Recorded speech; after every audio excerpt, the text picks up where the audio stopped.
Welcome back to our channel. This is Door Chronicles. Today we are talking clean air. Most of the home designs we have today, they don't consider ventilation. People don't plan carefully to have quality air into their buildings. We have our brother today, Elvis, who is a clean air advocate to educate us on clean air. Elvis, you're welcome to Door Chronicles. Thank you very much. It's a pleasure being here. Thank you, brother. What's up? I'm good. I'm doing well. Following your exploits, and we must commend you for the work you're doing. You decided that we shoot the video here as an open space. Why? Invariably, it fits the conversation we want to have. Yeah. Because we are talking about clean air. Yeah. And what better place or location to talk about clean air from a space where supports the conversation we want to have. Because clean air, it's very important to our health as human beings. It helps boost our cognitive ability. It helps in our general well-being as humans. It plays a critical role in our mental health as a people. Okay. And so, I mean, these are some of the few reasons why I thought we should have this conversation in an open space where the air is clean. We can feel it, we can breathe it. There's no difficulty in us breathing the air around us here. So, yeah, that's it. Clean air, the conversation of clean air is tied to lots of the SDG goals. And I realized that for the past 2 years, lots of people are coming to advocate more, to educate people. What prompted that conversation or these activities that you people are everywhere now? You yourself constantly every week, you go about educating people about clean air. What prompted the agenda? Well, so when you look at the global trends and the things that are happening on the international scene, it's become very important that we pick up this challenge and educate a lot of people or the masses about the importance of clean air. Okay. And so even globally, heads of states and countries and nations are taking up this upon themselves to ensure that the air around us is clean. Now, one of the major things that we enjoy as humans that we do not pay for is air. Yeah. And to such a point where you get to, or you are in a critical condition medically, where you have to be placed on oxygen. That is when you have, at that point, that's where you pay for air. Yeah. But apart from that, it is one of the most cheapest commodities in this life, which is air. And so it is important that we protect that cheap commodity so that we do not get to the place where we are wearing masks to work, or we generate certain underlying health conditions for ourselves so that when we grow up, it becomes a burden for us, when at the time when we should be resting and enjoying from our labor throughout the years, we are now fighting certain health conditions like asthma, other health, bronchopneumonia, and all these other health conditions, you know. So that is why it is important that we protect the air around us. So Clean Air Fund, which is an international body, has decided to engage all world leaders and also anybody who is interested and concerned about the environment to take an action. Very small action could play or could maximize the result that we all want to see. So that's why we are all championing this agenda. And of course, I think it comes at the right time where host city, we are gearing towards the Oxygen City project. Yeah. So it ties in beautifully. And so we want to educate ourselves to know what we can also do to support that project. All right, so our agenda on the channel mostly is about real estate, farming, and all of that. So I want to know, what are some of the things we do in our homes that pollutes the air that we breathe? What are some of the things we do, and we need to avoid them? So one of the major things that we do at our homes which pollutes the environment, especially within the air, is cooking. Now, cooking with solid energy, firewood, charcoal, gas, stoves, right? these are some of the things that we do within an enclosed area. And especially when you go to our villages, where the kitchen is an enclosed area without a ventilation, there's no window. So when they burn these materials, it produces a lot of fumes which pollutes even the walls. So you see that the walls are all black, because those gases are not able to escape. So it is trapped within. And we go in there, we breathe in this air into our system, which later on comes to what affect us. So those are some of the ways we police the environment too. In our homes, we have carpets, and we know carpet traps dust. So those are some of the not keeping your room clean regularly promotes what is it called? Air pollution, poor quality in our homes. And then some what's it called? Home cleaners that we use. I mean, the disinfectants and some of these things that we use to keep our homes clean also contribute in some way. I remember I bought this thing they call a cashier or something, right? Yes. And I used it to wash my washroom. Like you couldn't anytime I enter the washroom, I'm feeling nauseous. Yes.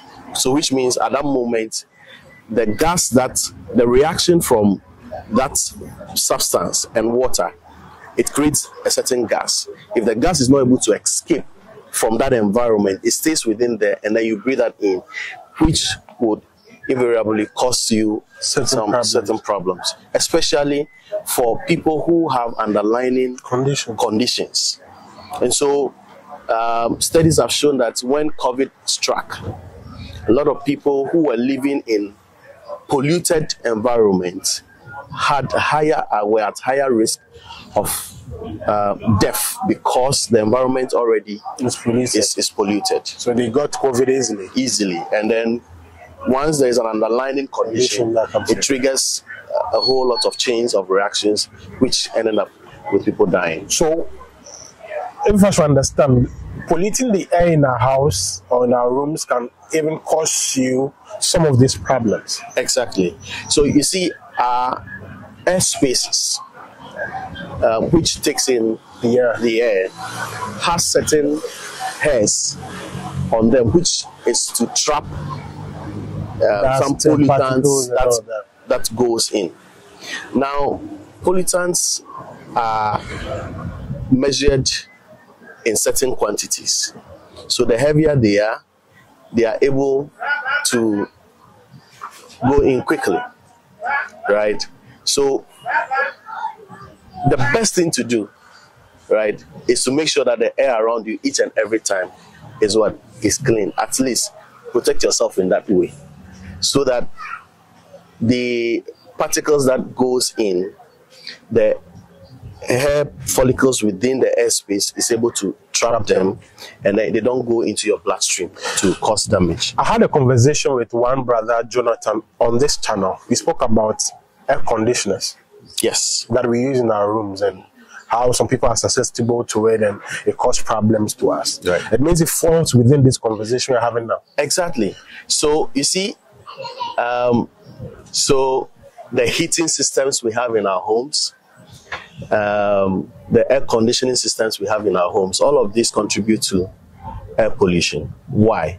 Because the type of gas that you use to refill your air conditioning system is very critical. If you don't get the right one, you are causing problem for yourself. So we have different gases and people are using it on the market? Yes. I mean, we know, I mean, it's become... I don't know. To every good thing, there is a bad one, right? And so getting the bad one, I mean, if you fall into the hands of crooked people who would sell you fake products, such products can be very dangerous to your health. Now, we have most of the buildings we are having, and myself personally have talked, the designs only come for air conditioning.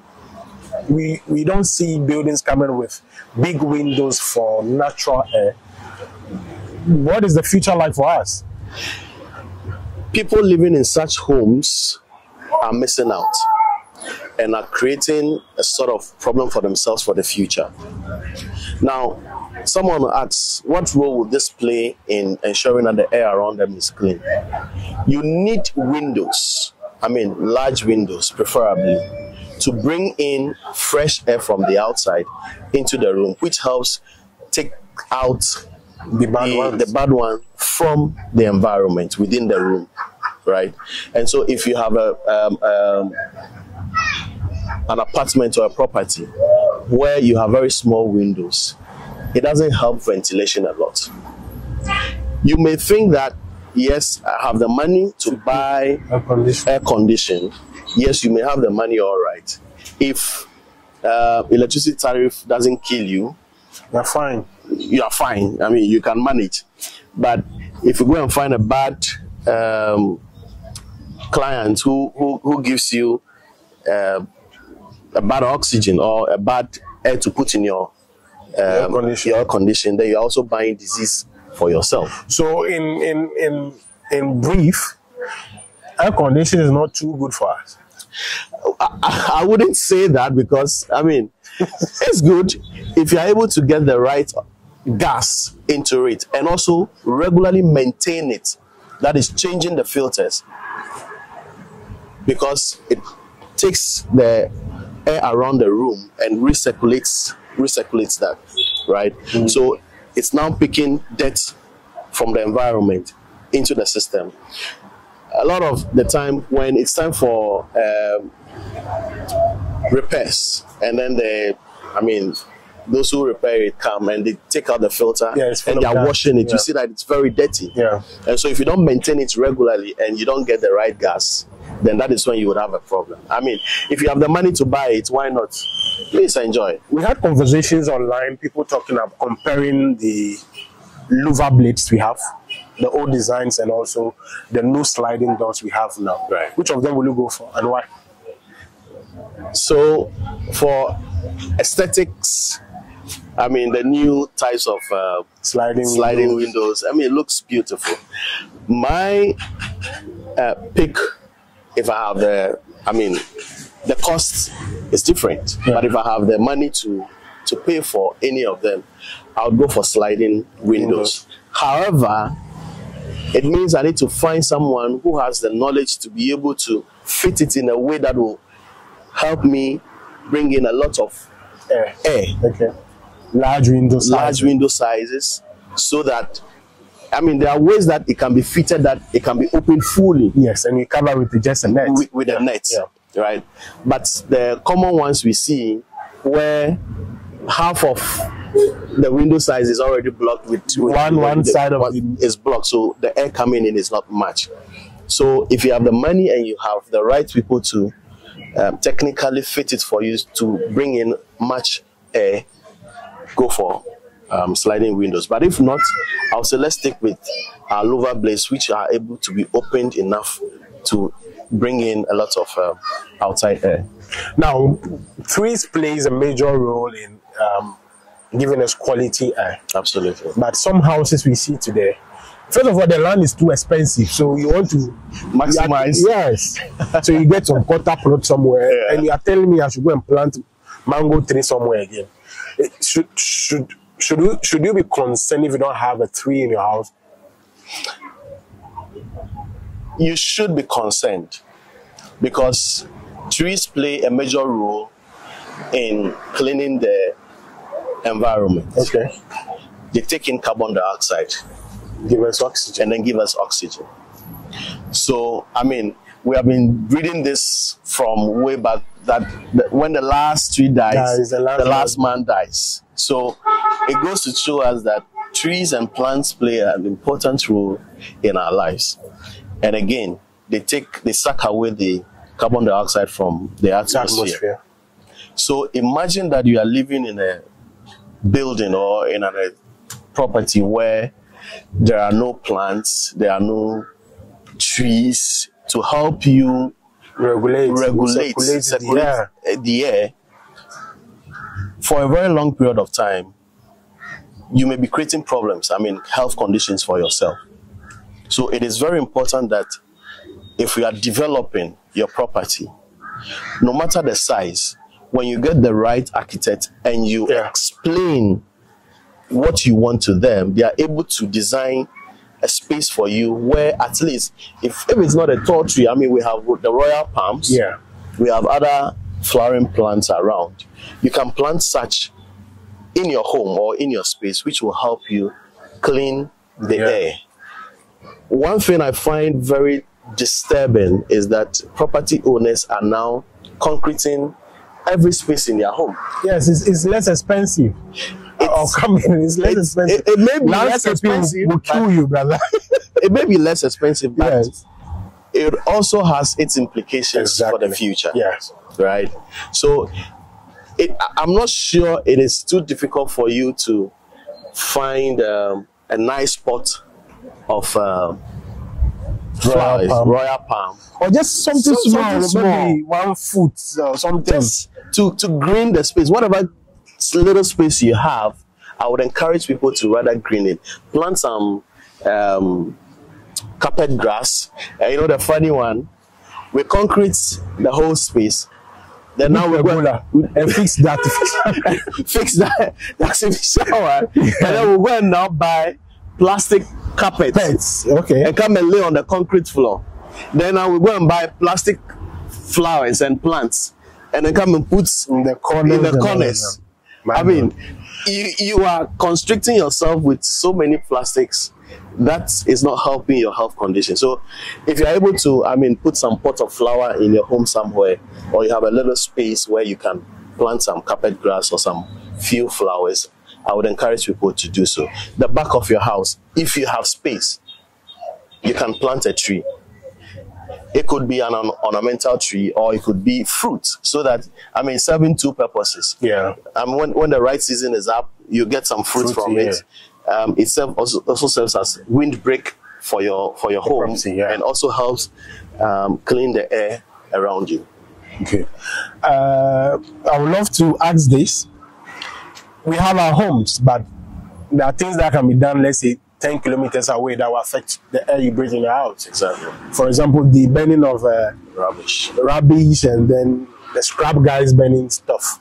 Are there ways that the community members can support the agendas you are doing, so to curb that menace? So now that we are getting to understand that burning does not help us as a community, we are encouraging people to, rather than burn, first segregate your waste. I mean, all waste are not the same. So segregate them. Those that are plastic, put them aside. Those that are bottles, put them aside. Some are very degradable, which do not need to be burned, or you do not need to put those into the dustbin. When you do that, when you're able to segregate your waste, then we are encouraging people to sign up with the cleaning services that are around. They come, you can sell some of those waste products and make some little coins. You know, in the outside world, there are vending machines where all your empty bottles, you go put them in, and then you get some little cents back. I mean, and people use that to shop for their homes. So we are encouraging people to segregate their waste, sell them. If you don't want to give it out for free, just sell it, gain some little coins for creating a safer environment for yourself. And then we are discouraging burning as much as possible. So if you see somebody burning in your area, go to them and advise them to stop, because sometimes the smoke doesn't stay around. It is carried away. And what you are doing, you don't know the health condition of somebody else. And so the wind carries the smoke away, and it goes to affect somebody else, and you are killing somebody without even knowing. Right? So we are encouraging a lot of people of the community, as you can listen to us, please stop burning now. All right. Is that your final words? Well, I would say, let's educate our folks, especially when we go back to our villages. Let's try to, because there's an economic argument to all of this. If I stop cooking with firewood, you go for gas. I go for gas. Do I have the money? Have a lot of tax. You get it. But comparing that to the money you will spend when you get sick, let's try to get them to understand the health implications of polluted air around us. I witnessed an asthmatic person got an attack because of a bent stew in the kitchen. He was a next door neighbor. My auntie was cooking, the stew got bent, he was using and then the guy had an attack. Even though for the guy, we didn't even realize that because I was perceiving it not too strong. But to him, got him an attack. Right.